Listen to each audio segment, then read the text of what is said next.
السلام علیکم۔ روزانہ تاریخی واقعات دیکھنے کے لیے چینل کو سبسکرائب کریں، شکریہ۔ حضرت موسیٰ علیہ السلام نے پوچھا، یا اللہ، میرا جنت کا ساتھی کون ہے؟ تو فرمایا کہ فلاں کسائی۔ کسائی کا پتہ بتایا، نہ کسی ابدال کا، نہ کسی قطب کا، نہ کسی شہید کا، نہ محدث کا۔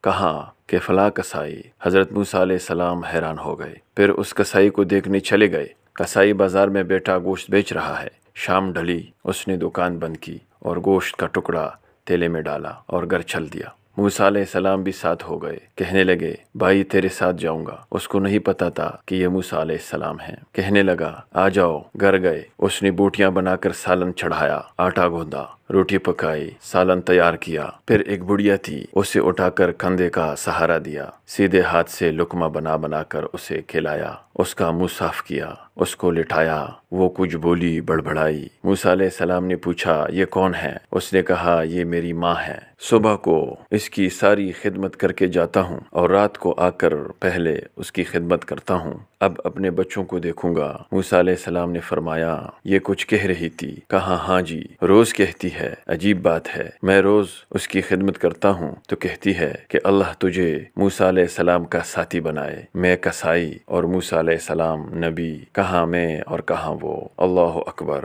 اس سے ثابت ہوتا ہے دوستو کہ ماں باپ کی خدمت کرنا کتنی بڑی سعادت ہے، اور ماں باپ کی خدمت پر کتنا بڑا اجر اور کتنا ثواب ملتا ہے۔ اپنی ماں کی خدمت کرنے والا بندہ، اللہ رب العالمین اس کو جنت میں حضرت موسیٰ علیہ السلام کا ساتھی بنا دیتا ہے۔ اس سے بڑھ کر اور انعام کیا ہو سکتا ہے دوستو۔ اللہ تعالی ہمیں اپنے والدین کی خدمت کرنے کی توفیق عطا فرمائے، آمین یا رب العالمین۔ السلام علیکم ورحمۃ اللہ وبرکاتہ۔